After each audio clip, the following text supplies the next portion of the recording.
What is up, DTube library?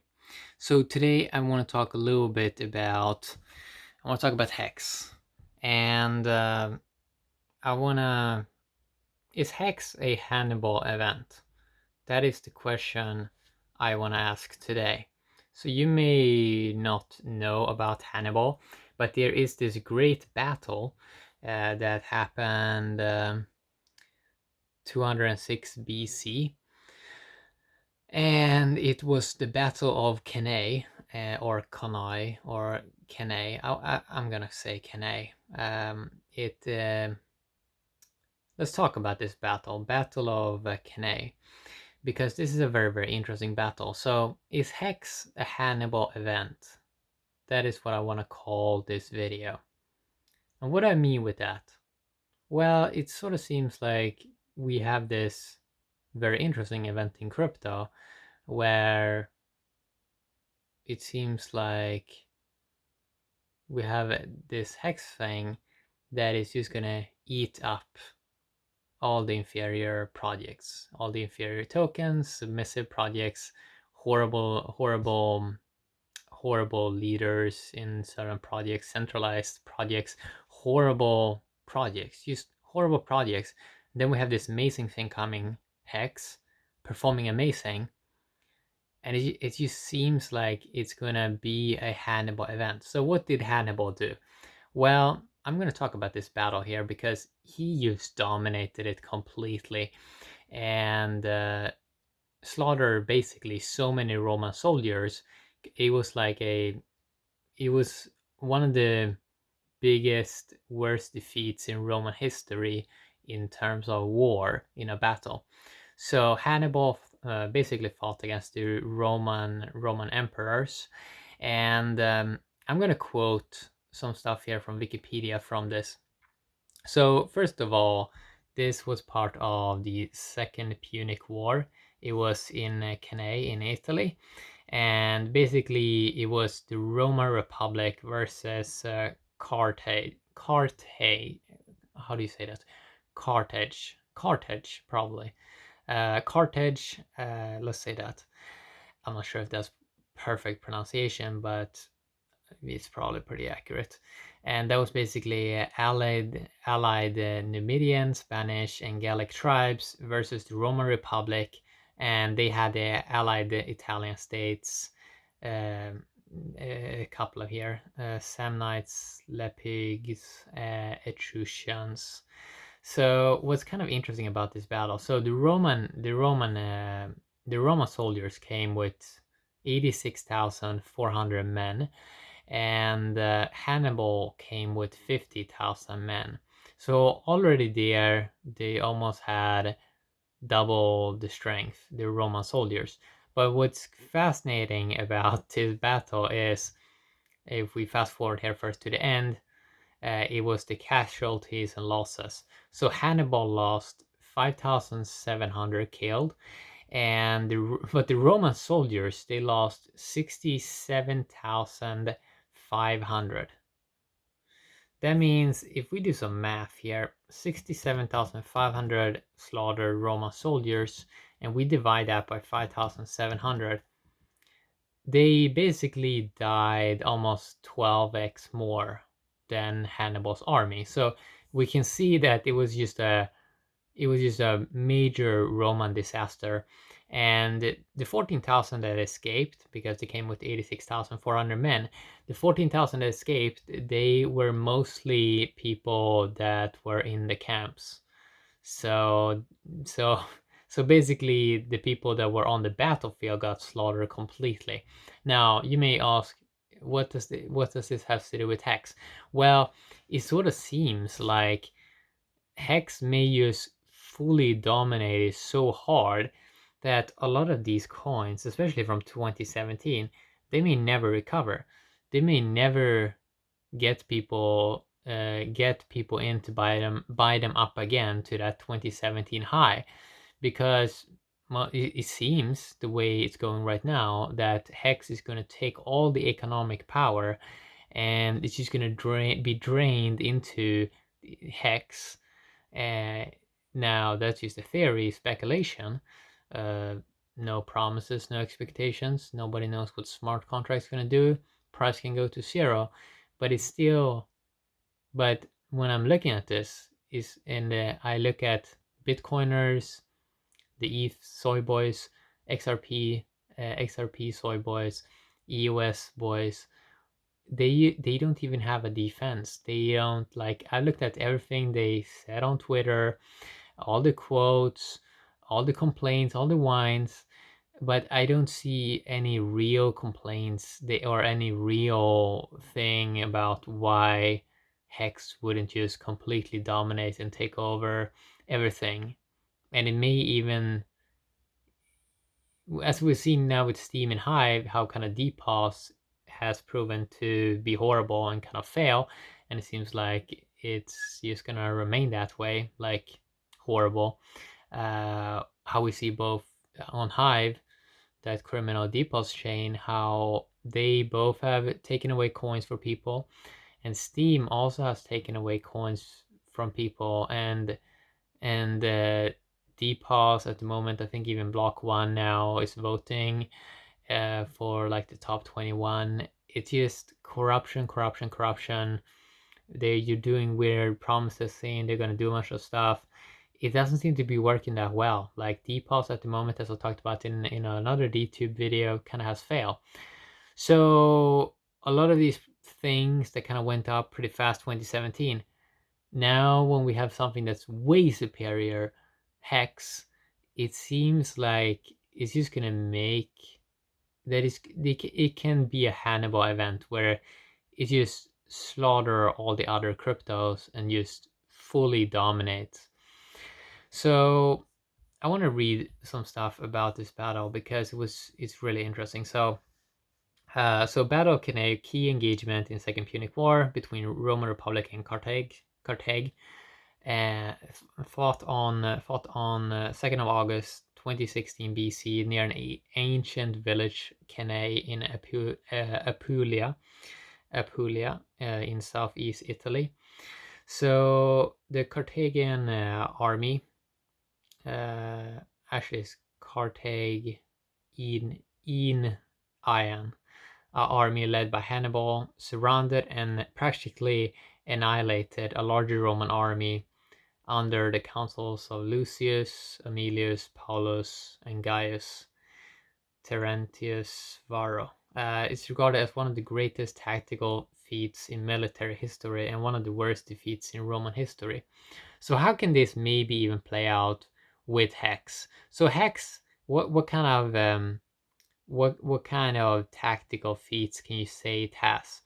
Well, it does have a share price, something we've never seen in the past, and also how it key focuses on trustless interest, something that all of these other players are not focusing on at all. So it has these great tactical feats, and the Roman soldiers here, they can represent maybe the Bitcoin army or something like that. That they're way more, but they're way more scattered. They don't really know. They're a little bit like they're not as smart as a hexer. So can Bitcoin? So what's very interesting when you study Bitcoiners is like, so the Romans failed very hard in this battle. And how can Bitcoiners fail against Hex? Well, we kind of already see it when they're down 50% since 2017, and we're soon in 2021. They're still bragging about. I saw one video on YouTube. It was talking about $1.2 million, $1.2 million BTC, maybe 2021. I mean, they're still like so in denial about them being 50% down. They should probably be a bit more humble about that. That, hey man, you haven't even reached 2017 again, and you think you're magically gonna do 100x from here. It doesn't really make a lot of sense, especially when we have new players on the market like Hex that has trustless interest, something and a share price, something that you do not get with the Bitcoin. So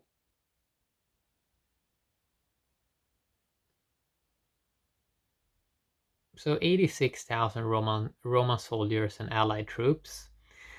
They had a heavy infantry, and that can be seen as Bitcoiners on YouTube. They look very big and scary. Some people get like 10,000 views in a period of 24 hours, or maybe even a couple of hours.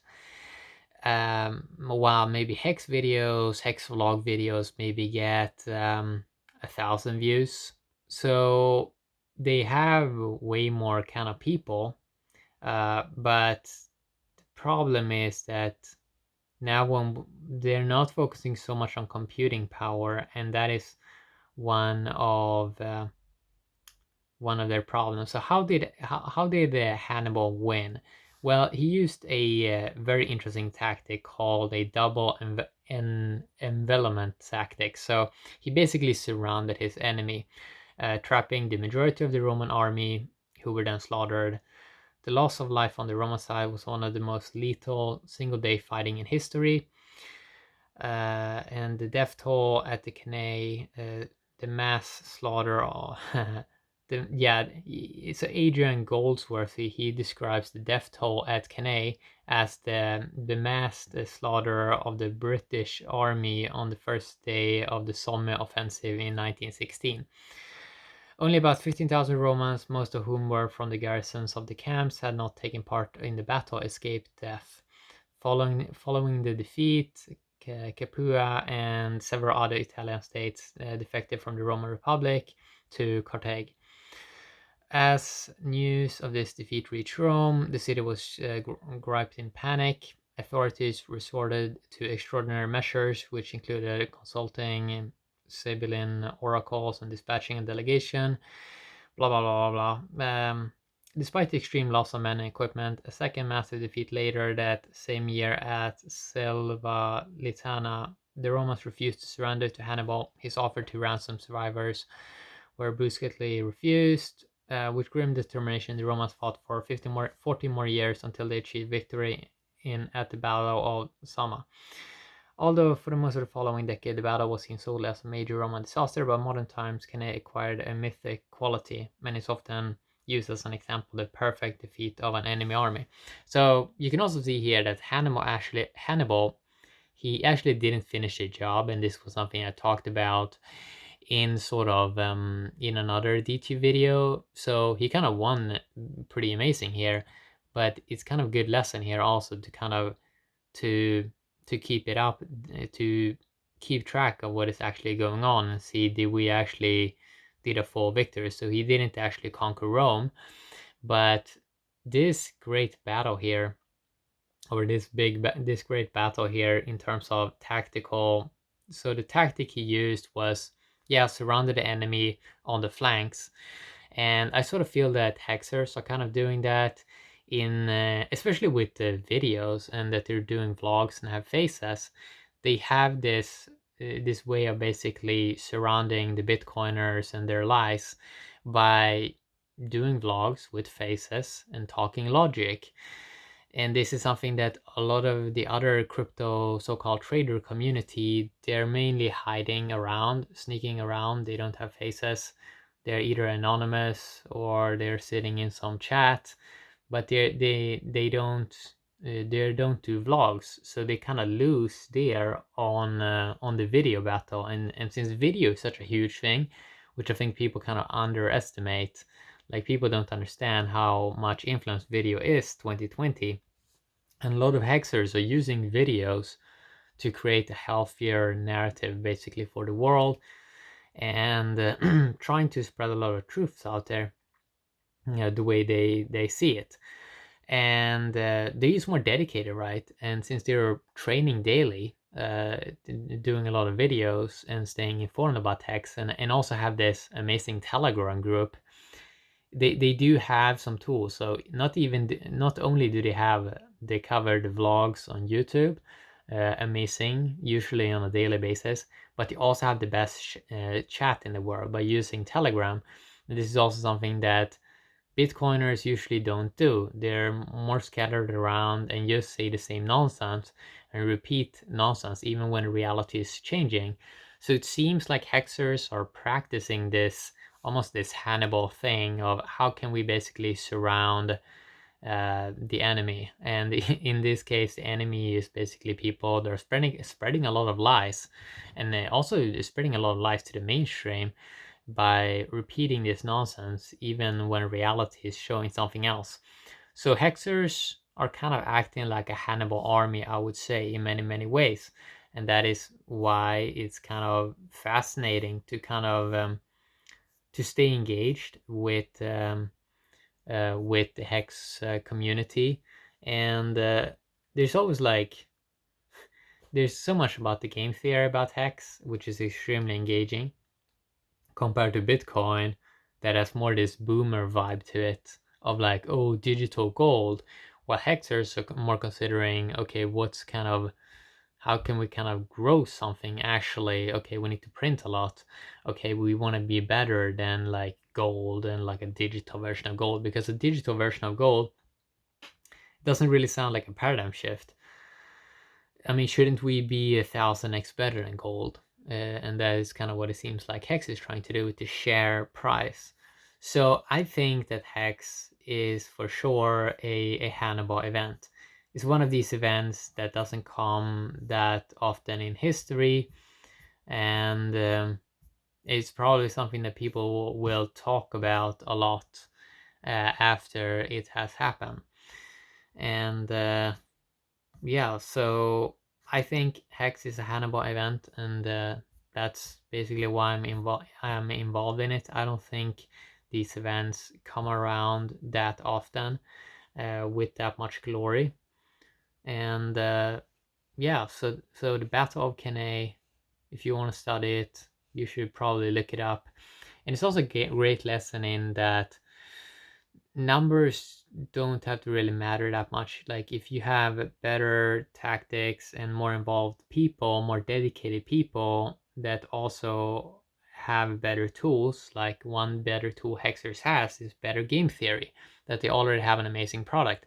While Bitcoiners and maximalists and traders, even traders, they all have this infighting, like traders, and then you have the selfish like margin traders that try to wreck the traders. There's just a lot of there's less unity in Bitcoin, and if you have a little bit less unity and a little bit more unity in, let's say, the Hex community, you can very easily get this like exponential superiority where you can take over the whole thing, right? So a lot of people in crypto, they kind of believe in these concepts such as diversify and so on. And I more believe in like when you find something that works amazing, double down on what works instead, because most things in nature kind of fails. So when you find something that works, double down on that, invest more time and energy in that, and whatever you're doing is kind of working, right? So yeah, fun kind of topic here. Have a great day, DTube, library, and hexers, or I guess I should say hexicans. Yeah, bye bye.